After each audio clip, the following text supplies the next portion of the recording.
Greetings, everyone. It is Isaac Wells, the voice of Internet's Skeletor. You're watching Dragonfire Entertainment. And remember, listening to a podcast before bedtime is the adult version of story time. Until we meet again. What's your poison? Let's drink it tonight.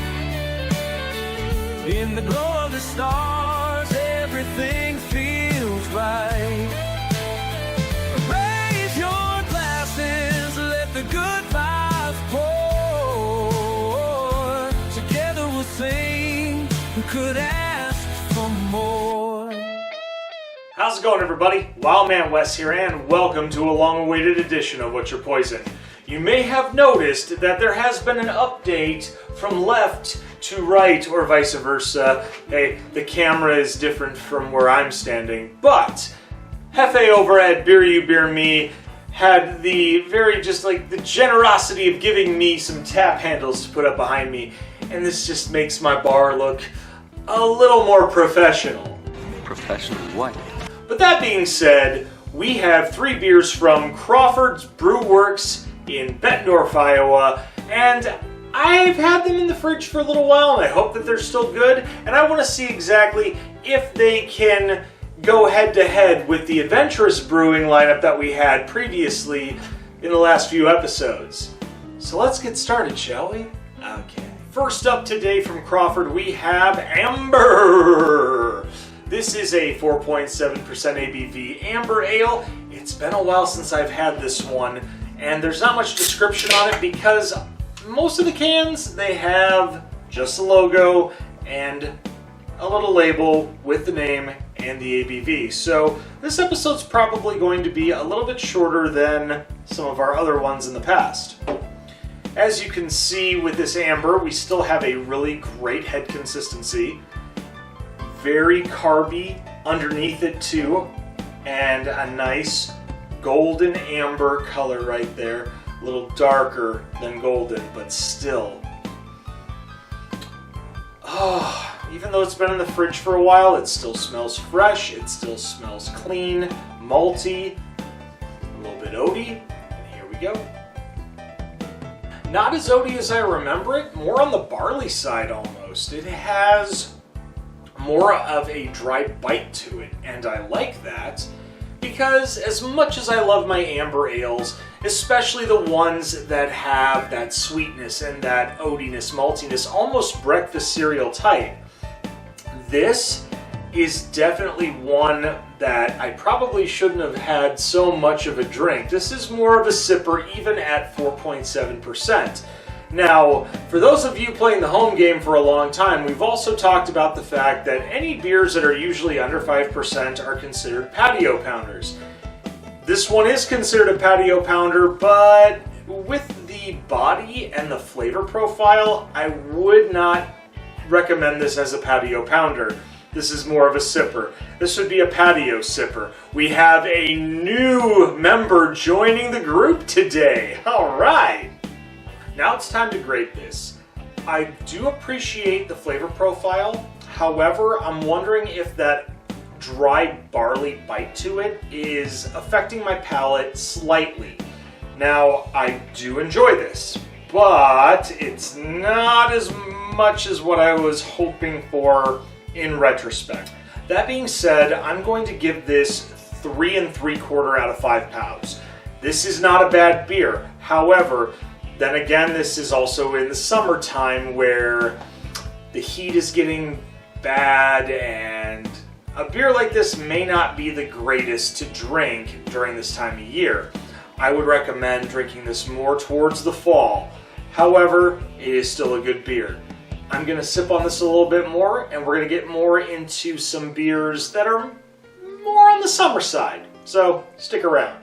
Next up today, we have the Key Lime Sour. Now, from earlier episodes with Adventurous Brewing, I wanted so bad to get their Key Lime Sour, but I couldn't get a can, and it made me very disappointed. However, we do have one from Crawford, and it is 5.1% ABV. It's been a while, but I have a feeling that this one will hopefully be as good as the key lime from Adventurous. And with summertime, we have to have something like this. And looking at the head consistency and carbonation, you can tell even after a couple months of being in the fridge, it is still looking beautiful. Very clean on the bottom. Whew. Getting that lime, and I'm digging it. All right, well, bottoms up. Yup. Very citrusy, very key lime. And I have to double check. It says key lime sour, however, this could almost be considered a pastry sour. Mainly due to the fact that I'm getting a little bit of pie crust notes in here. And I didn't really get that with the key lime over at Adventurous. So maybe when I go back to Adventurous and I can get a can of that key lime, we can do a retrospect side-by-side comparison. But this is very, very tasty. I'm going to have another sip just to see if I'm missing anything. Nope. Not missing anything. This is very refreshing, very tasty, not as sour as one might think. Now, we've had episodes in the past where sours aren't for everybody. This one is definitely enough to make your palate water, but I would recommend it. This is definitely one of those beers that's for someone who may not really enjoy a lot of beer, because it does have that fruit note in there. Now, when it comes to the grade, I want to say 4 1/4 out of 5 on this one, because I appreciate what they did. And not just appreciate what they did, they said key lime sour, but there is that note of pie crust in there, which makes it taste like a pastry sour. So it's kind of a bonus for us, and that makes me happy.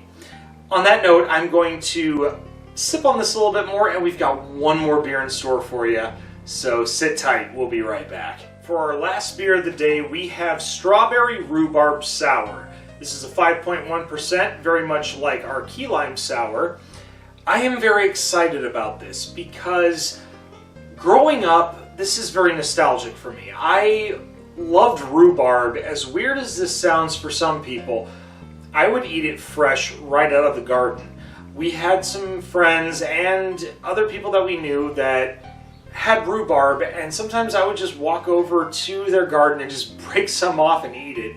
And as sour as it is, and as just bitter as it can be, there was something about it that just was fun. And I'm a big fan of strawberry rhubarb pie. I don't eat it often, but sometimes I think I need to.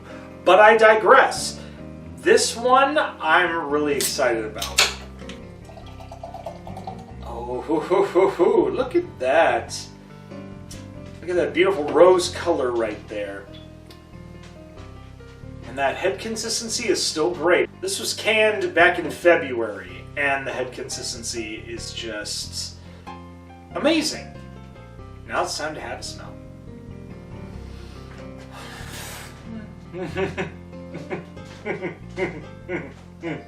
This smells delicious. As great as it smells, let's see how it tastes.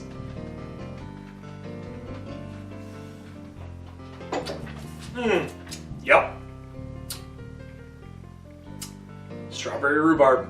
I'm getting the sweetness of the strawberry and also the acidity, that tartness of the strawberry and the rhubarb with that bite. It is definitely a strawberry rhubarb pie in beer form. Whew, you know what? Here we go.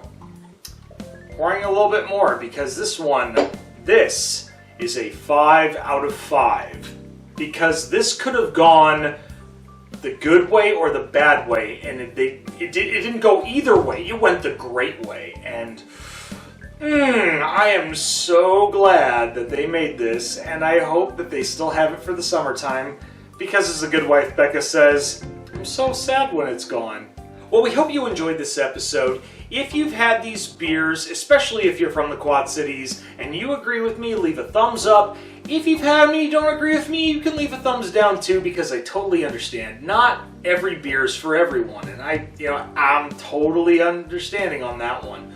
Other than that, make sure you share on social media, but push that subscribe button and ring that bell for instant notifications. Also, make sure you check out my boy Hefe at Beer You Beer Me with all his beer-related content, and also Beard Wizard Man for his beer reviews, and also his music and video game reviews.